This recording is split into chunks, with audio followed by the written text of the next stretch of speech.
बिस्मिल्लाहिर्रहमानिर्रहीम। अस्सलाम वालेकुम बच्चों, उम्मीद है आप खैरियत से होंगे। मैं हूं आपका मैथ्स का teacher Zakaria याज़।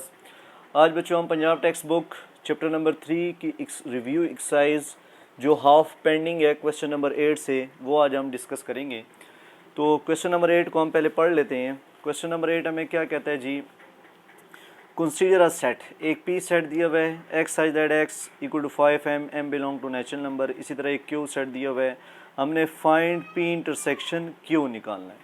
P intersection Q हमने निकालना है। हमने कहा ठीक है जी, पहले तो हम लिखते हैं जी पी सेट बराबर किसके है जी। पी सेट हमारे पास बराबर है X such that X equal to 5m, यानी नंबर्स इसमें आएंगे 5m की शक्ल में और m बिलोंग कर रहा है नेचुरल नंबर से। और आपको पता हो नेचुरल नंबर का set 1 2 3 up to so on होता है, यानी ये 5 इंटू 1 होगा, 5 इंटू 2 होगा, 5 इंटू 3 होगा, 5 इंटू 4 होगा, अप टू सो ऑन। इसका मतलब पी सेट हमारे पास आ गया 5 10 15 20 अप टू सो ऑन। अब बारी है हमारे पास क्यू सेट की। अब क्यू में कैसे एलिमेंट्स हैं जी, ऐसे एलिमेंट्स हैं X such that X equal to 2m में, यानी किसके बराबर है 2m के, और m belongs to natural number. तो m की जगह एक दफ़ा 1, फिर हमारे पास 2, फिर हमारे पास 3, फिर हमारे पास 4, फिर हमारे पास 5 up to so on.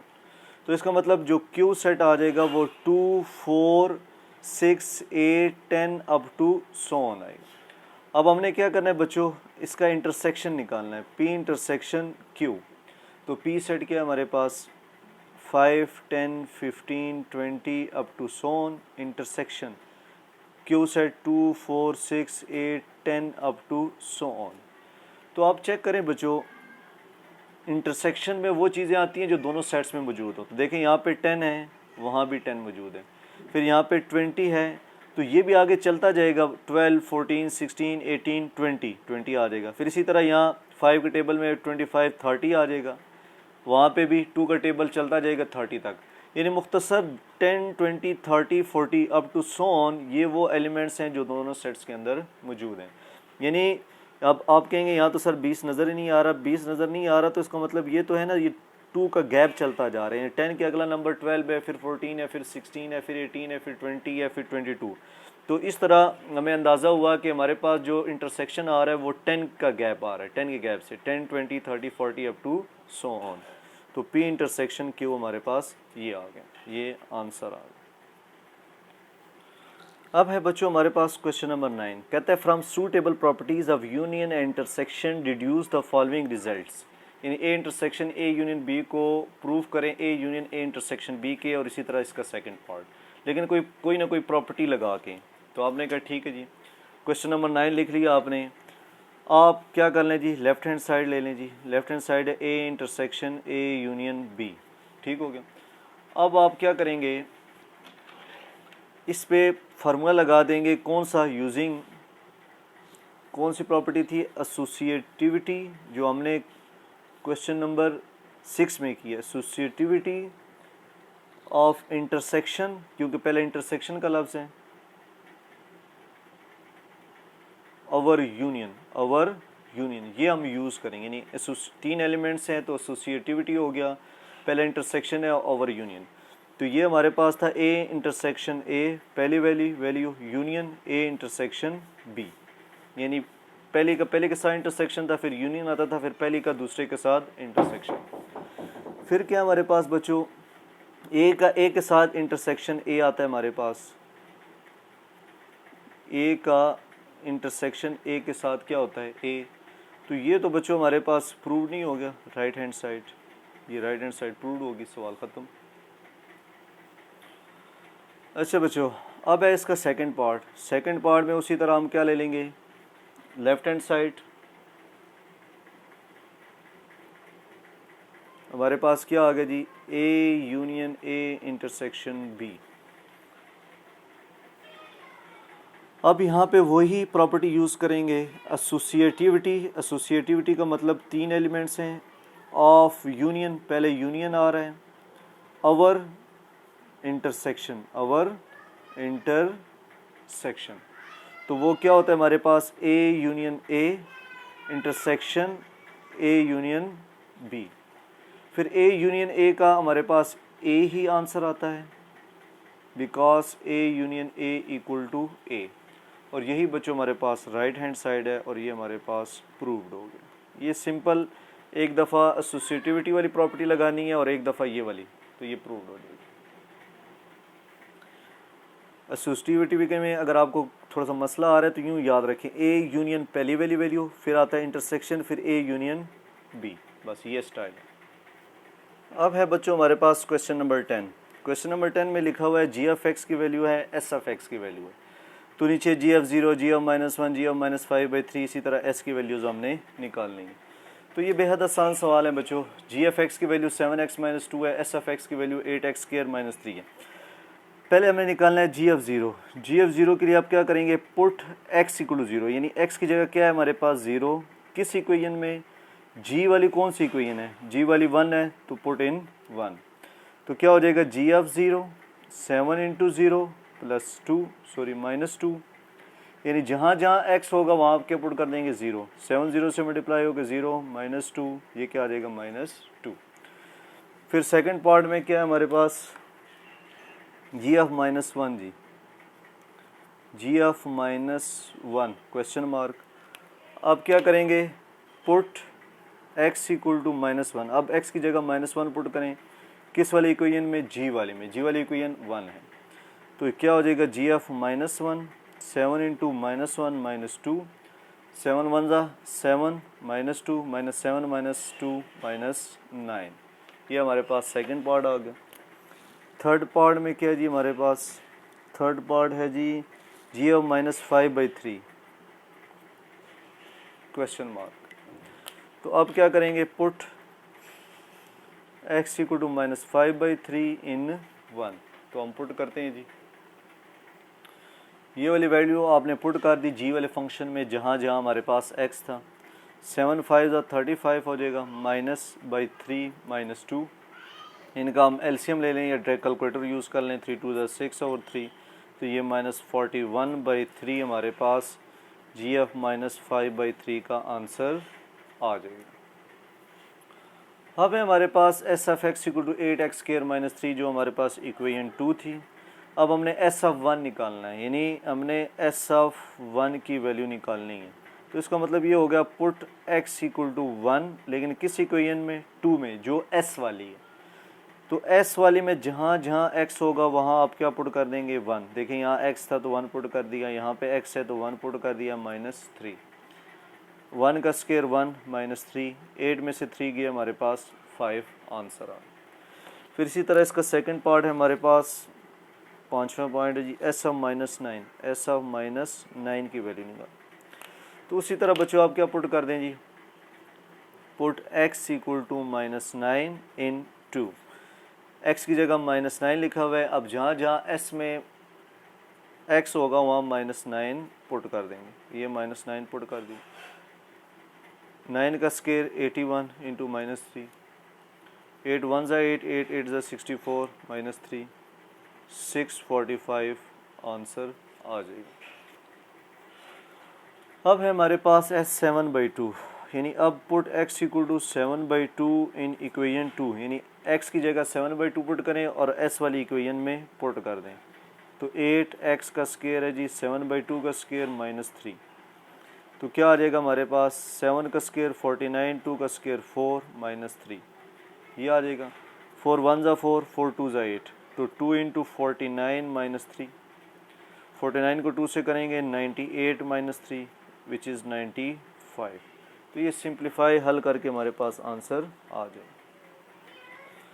Question number 11 अभी हम डिस्कस करते हैं जी। फंक्शन दिया हुआ है हमें, ए बी कॉन्स्टेंट है, एफ ऑफ -2 3 है, एफ ऑफ 4 हमारे पास 10 गिवन है। Then find the values of A and B, यानी आपने डाटा लिख लेना है। F of X A X plus B है, एफ ऑफ -2 3 के इक्वल है, एफ ऑफ 4 10 के इक्वल है हमारे पास। तो ए बी की वैल्यू निकालनी है। तो अब बच्चों क्या करेंगे, अगर हम पहले एफ ऑफ -2 के लिए करें, फॉर एफ ऑफ -2, तो पुट x इक्वल टू -2 इन 1, उसी तरह x की जगह -2, x की जगह -2 प्लस b। तो f ऑफ -2 का आंसर क्या है हमारे पास 3, ये -2a से होगा -2a प्लस b हो जाएगा, और इसकी जगह हमने ये वैल्यू रिप्लेस कर। तो ORR minus 2A plus B equal to 3 आ जाएगी, ये आ जाएगी इक्वेशन 2।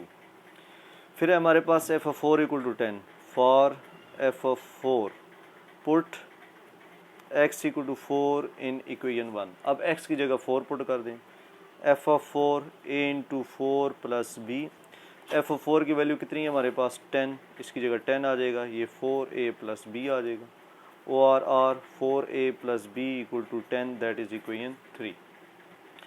अब हम लिखेंगे, अब दो यानी एक वैल्यू पुट करने से एक इक्वेशन आ गई, दूसरी पुट करने से दूसरी इक्वेशन आ गई। To find a and b we solve equation 2 and equation 3 simultaneously. उसका तरीकाकार क्या होता है हमारे पास, इक्वेशन 2 लिखेंगे, इक्वेशन 3 लिखेंगे। अब नोट करें यहाँ प्लस बी है, यहाँ भी प्लस बी है, तो बस इनको ऐड करके सब्ट्रैक्ट कर देते हैं। Minus 2a plus B equal to 3, coefficient बराबर हैं, 4a plus B equal to 10। ये साइन चेंज हो जाएगा, कट गया। ये माइनस 6a इक्वल टू हमारे पास माइनस 7 आ जाएगा। तो इसका मतलब ये हो गया a की वैल्यू आ जाएगी माइनस 7 बाई माइनस 6, तो a इक्वल टू 7 बाई 6 आ जाएगा। 7 बाई 6 की वैल्यू किसी एक इक्वेशन में पुट करके हम हल कर लेते हैं। a की वैल्यू हमारे पास 7 बाई 6 आ जाएगी, माइनस माइनस कट जाएगा। फिर आप क्या करेंगे बच्चों, a की वैल्यू उठा के किसी भी एक इक्वेशन में पुट कर दें। मैं कहता हूँ पुट इन 2। तो 2 इक्वेशन बेसिकली मेरे पास लिखी हुई है minus 2a plus B equal to 3, a की जगह 7 by 6 plus b equal to 3, तो 2 1 ज़ा 2, 2 3 ज़ा 6, minus 7 by 3 plus b equal to 3। तो b की वैल्यू क्या आ जाएगी 3, 7 बाई 3 उधर जाके प्लस हो जाएगा। इनका एलसीएम ले लें, 3 3 ज़ा 9 प्लस बाई 3, तो b equal to 9 plus 7 16 by 3 आ गई। तो b की वैल्यू हमारे पास ये आ जाएगी। ये सिंपल बच्चों आपने हल कर लें। अब है बच्चों हमारे पास क्वेश्चन नंबर 12। क्वेश्चन नंबर 12 कहता है कि हमारे पास consider the function defined by की f x equal to 7x minus 5 है, की एफ एक्स 100 के भी इक्वल है, यानी की एफ एक्स 7x माइनस 5 के भी बराबर है और की एफ एक्स 100 के भी है। Then find the value of x। तो आपने क्या किया, जी, दोनों इक्वेशन लिख दी और लिख दिया जी कंपेयरिंग 1 एंड 2। देखें ना कि के एफ एक्स 7x माइनस 5 के भी बराबर है और के एफ एक्स 100 के भी बराबर है। तो इसका मतलब अगर लेफ़्ट साइड बराबर है तो राइट वाली साइड ऑटोमेटिकली बराबर होंगी। 5 को वहाँ भेज दें, 100 प्लस 5 हो जाएगा, 100 105 हो जाएगा। 7 मल्टीप्लाई हो रहा है, नीचे आके डिवाइड हो जाएगा। तो ये 105 को 7 से डिवाइड करेंगे तो हमारे पास 15 आंसर आ जाएगा। तो x का आंसर 15 है। ये इसका सिंपल हल है। अब है बच्चों हमारे पास क्वेश्चन नंबर 13। कहते हैं consider the function G F x equal to M X square plus N where M N are constant if के बाद क्या हमारे पास स्टेटमेंट लिखी हुई है, जी एफ 4 इक्वल टू 20 है, जी एफ 0 इक्वल टू 5 है, find the values of M and N. तो मुख्तसर आप क्या करें बच्चों, मैंने डाटा उठा के लिख लिया सिंपल कि जी एफ एक्स मेरे पास इसके बराबर है, सवाल से देख लेना, और एम एन कॉन्स्टेंट है मेरे पास। जी एफ 4 20 के इक्वल है और जी एफ 0 हमारे पास 5 के इक्वल है, तो एम एन की वैल्यू निकालें। तो आप क्या करें बच्चों, पहले तो हम निकालते हैं g f 4। For g f 4 put x equal to 4 in equation 1। तो ये क्या हो जाएगा, जी एफ 4 एम एक्स की जगह 4 का स्क्वायर प्लस एन। जी एफ 4 किसके इक्वल है हमारे पास, जी एफ 4 बराबर है 20 के, ये लिख देंगे, 4 का स्क्वायर 16 प्लस एन। तो ये हमारे पास हो जाएगा 20 equal to 16 M plus N, O R 16 M plus N equal to 20, that is equation 1। ठीक हो गया। जैसे पिछले सवाल हमने हल किया उसी तरह हमने हल करना है। फिर उसके बाद हमारे पास क्या है जी एफ 0। फिर आप लिखेंगे for g f 0 put x equal to 0 in 1। तो g f 0 m into 0 plus n, ये आपने पुट कर दिया। जी एफ 0 हमारे पास किसके बराबर है, 5 के, ये मैंने यहाँ से उठा के लिख दिया। ये 0 प्लस n हो जाएगा, n इक्वल टू क्या आ गया मेरे पास 5 आंसर। तो n की वैल्यू जब आ गई है बस इसको किसी एक इक्वेशन में पुट कर दें, put in 1, 16m plus n की जगह 5 इंटू 20, यानी इस n की जगह अब मैंने क्या पुट कर दिया है बच्चों 5, 20 माइनस 5, 16m इक्वल टू 20 में से 5 जाएंगे 15, तो m इक्वल टू क्या आ जाएगा मेरे पास 15/16, ये मेरे पास आंसर आ जाएगा। यहाँ पे ये सवाल कंप्लीट हो जाएगा। अब है बच्चों हमारे पास क्वेश्चन नंबर 14, कहते हैं एक शॉपिंग मॉल, कहते हैं एक शॉपिंग मॉल है जिसका 100 products from various category labelled to 1 to 100 representing by the universal set U। कहते हैं जो U सेट होगा हमारे पास वो 1 से लेके 100 तक रिप्रेजेंट करेगा। तो हम लिखते जाते हैं, चलिए बल्कि एक दो पढ़ लेते हैं। फिर सेट A हमारे पास इलेक्ट्रॉनिक्स है consisting 30 products labelled from 1 to 30, यानी U सेट पहले हमारे पास 1 से 100 तक है, A सेट मेरे पास 1 से लेके 30 तक है, सेट बी 25 प्रोडक्ट हैं 31 से लेके 55 तक हैं, सेट सी में 25 प्रोडक्ट हैं लेकिन ये 76 से लेके 100 तक हैं। यानी वो कहना ये चाह रहा है आपको कि मेरे पास जो यू सेट है वो स्टार्ट होगा 1 से, 1 2 3 4 जो मैंने मार्क किए अप टू 100, ठीक हो गया। ये हमारे पास आ गया इसकी वैल्यू यू सेट की। फिर हम क्या करते हैं जी, यू सेट के बाद मुझे क्या कहा हुआ है उसने, सेट ए में जो एलिमेंट्स हैं वो लेबल्ड है फ्रॉम 1 to 30, 1 to 30 लेबल्ड का मतलब 1 से लेके 30 तक, और जो 30 प्रोडक्ट लिखे हैं वो यही लिखे हुए कि 30 प्रोडक्ट्स हैं हमारे पास। फिर बी सेट हमारे पास है 25 प्रोडक्ट है और लेबल्ड है 31 से लेके 55 तक, सिंपल सेट लिखनी है।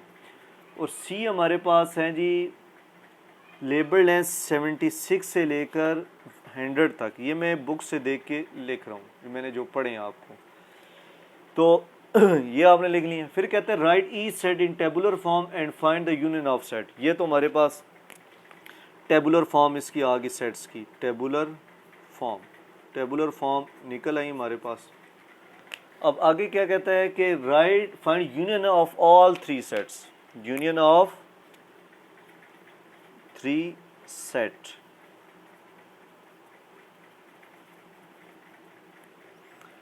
अगर आपको सवाल की समझ नहीं आई तो मैं आपको दोबारा बता दूं। वो कहता है यूनिवर्सल सेट है जहाँ पे लेबल्ड का लफ्ज़ लिखा होगा ना, लेबल्ड, आपने उसको नोट करना है। लेबल्ड कहाँ से कहाँ तक, 1 से 100 यू सेट लिखा हुआ है, ए सेट लेबल्ड 1 से 30 तक, बी सेट लेबल्ड 31 से 55 तक, सी सेट लेबल्ड 76 से 100 तक।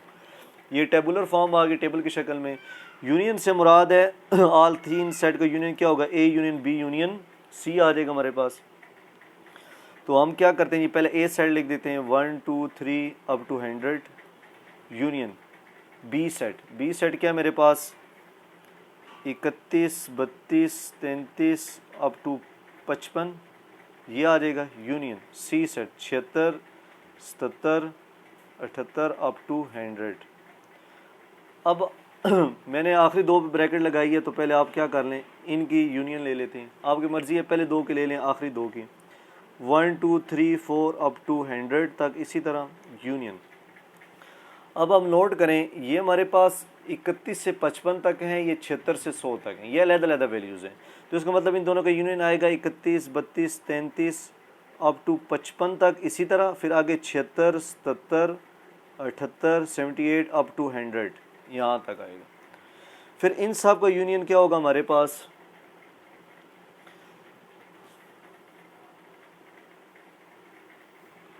जो ए सेट था हमारे पास, ए सेट की रेंज हमारे पास 30 तक है, ये मैंने 100 तक लिख दिए, 30 तक है, ये 30 आ गया, इसकी रेंज हमारे पास 30 तक है, 30 तक।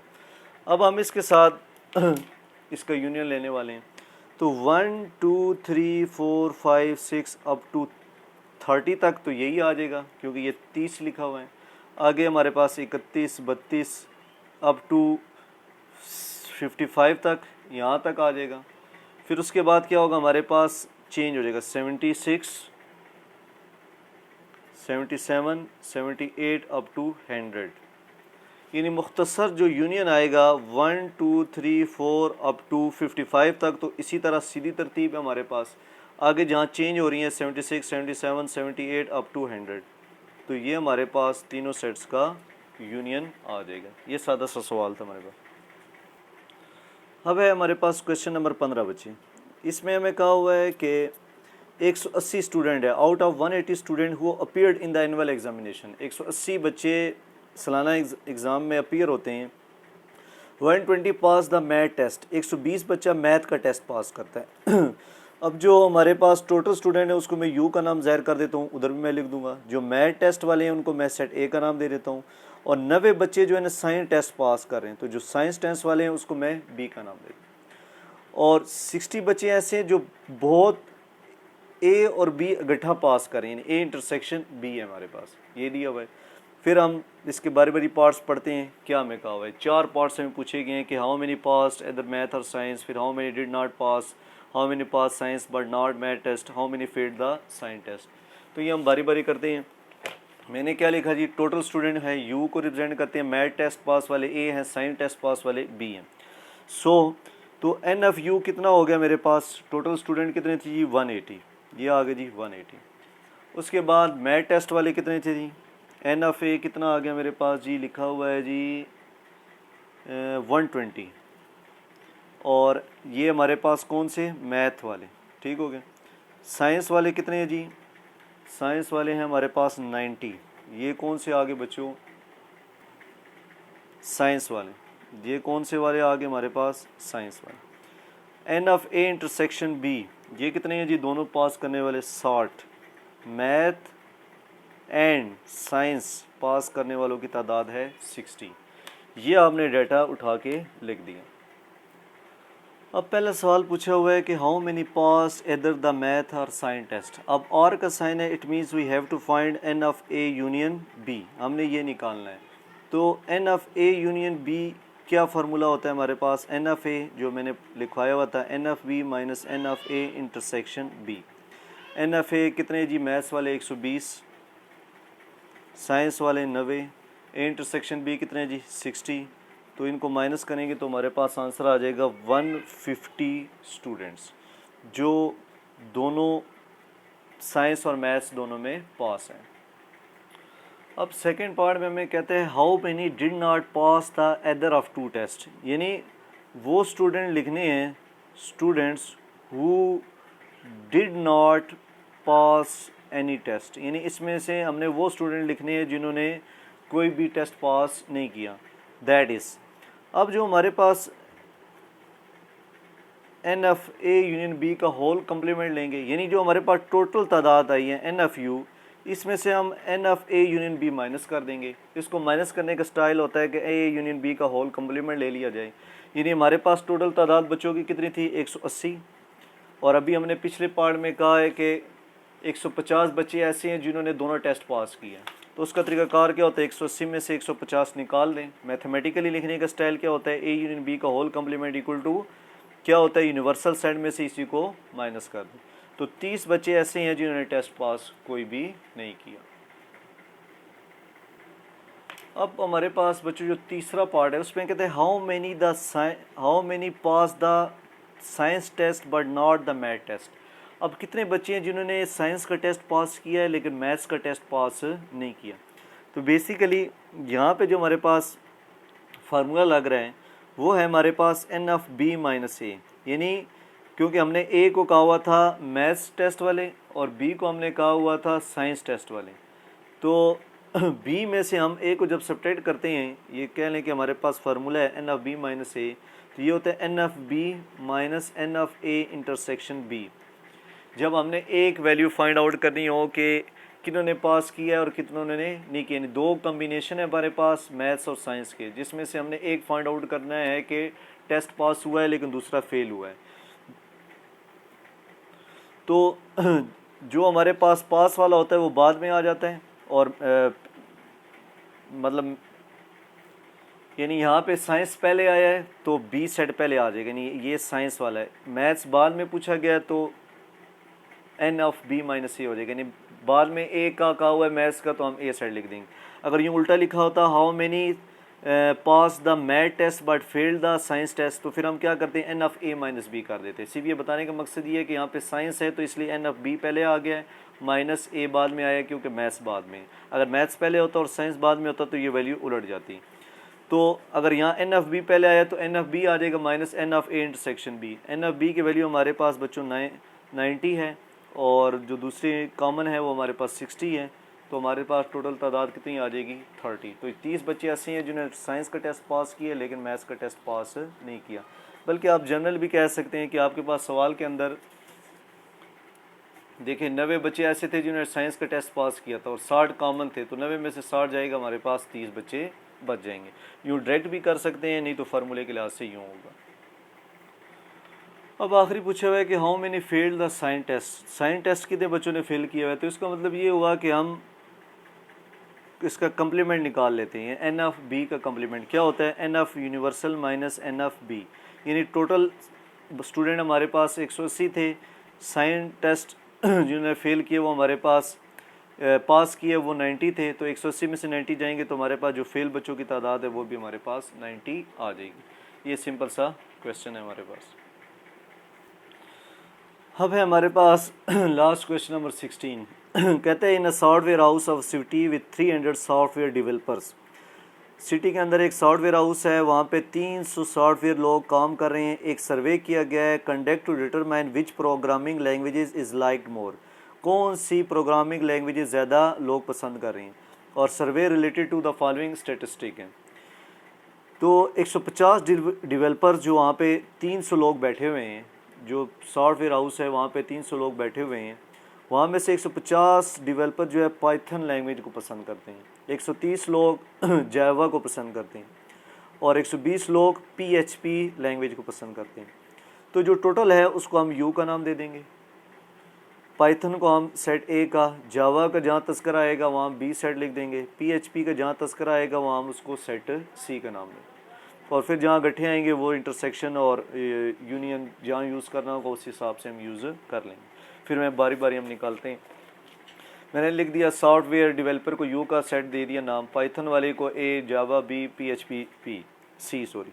सो अब हमारे पास 300 टोटल थे, तो N of U equal to 300, ये आगे जी software developers total software developers. ठीक हो गया बच्चों। फिर हमारे पास लिखा हुआ था 150 डेवलपर लाइक पाइथन, 150 लोग वो हैं जो पाइथन लैंग्वेज को लाइक करते हैं। तो N of A equal to 50, आगे मैंने लिख दिया पाइथन आपकी समझ के लिए यानी पाइथन को जो लोग लाइक कर रहे हैं उनको सेट ए का नाम दे दिया, उनकी तादाद 150। फिर इसी तरह हमारे पास जो जावा है उसकी तादाद 130 है, ये मैं बुक्स दे के लिख रहा हूँ।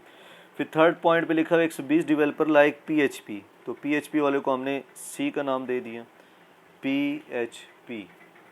ठीक हो गया बच्चों। फिर हमें कहा है 70 developer like both Python and Java, 70 like Python और जावा, पाइथन और जावा क्या जी ए, अब दोनों लाइक करते हैं तो ए इंटरसेक्शन बी हो जाएगा, और इनकी तादाद कितनी है हमारे पास 70। फिर कहता है 60 developers like Python and PHP, Python and PHP, Python के सामने सेट ए है और पीएचपी के सामने सेट सी है, तो ये दोनों इनको लाइक करते हैं, तो इनकी तादाद है हमारे पास 60। फिर कहता है हमारे पास 50 developers like Java and PHP, 50 developers like Java and PHP, Java क्या है हमारे पास ये और पीएचपी ये, यानी n B intersection C, Java and PHP, बल्कि ये भी आप साथ साथ लिखते जाएं। यहाँ पे हमारे पास पाइथन एंड पीएचपी, और पहले वाले पे हमारे पास पाइथन है एंड जावा, ये हमने तरतीब से लिख दी। फिर हमारे पास 50 तक हो गया। 40 डेवलपर्स लाइक ऑल 3 लैंग्वेजेस, अब 3 ऐसे हैं जो A intersection B intersection C तीनों लाइक करते हैं, इनकी तादाद है 40, यानी पाइथन भी, जावा भी और पीएचपी भी, इन सब को लाइक करते हैं। अब हम आ जाते हैं सवाल की तरफ। डाटा हमने सारा अपना कंप्लीट कर लिया। अब पहला पार्ट है how many developers use at least one of these languages, यानी कितने डेवलपर होंगे जो कम से कम एक ना एक ये लैंग्वेज इस्तेमाल कर रहे होंगे। तो यो at least one of the languages का मतलब है कि इसमें हमने यूनियन को निकालना है। तो ये क्योंकि 3 सेट वाला है हमारे पास, तो मैंने जब एक्सरसाइज करवाई थी तो उसमें मैंने 2 सेट और 3 सेट के दोनों के फार्मूलाज लिखे थे। तो यहाँ हमारे पास 3 सेट है तो हम 3 सेट वाला फार्मूला यूज़ करेंगे। अब जो हमारे पास 3 सेट वाला फार्मूला था वो कुछ इस तरह था, A union B union C. आप लिख दें वही नो, हमें पता है। ये मैंने लिखवाया था आपको n of A plus n of B, फिर n of C minus N of A intersection B, फिर minus N of B intersection C, n of A intersection C, तीनों यानी ए का बी के साथ, बी का सी, ए का सी के साथ, और plus n of A intersection B intersection C, तीनों का इकट्ठा आ जाएगा।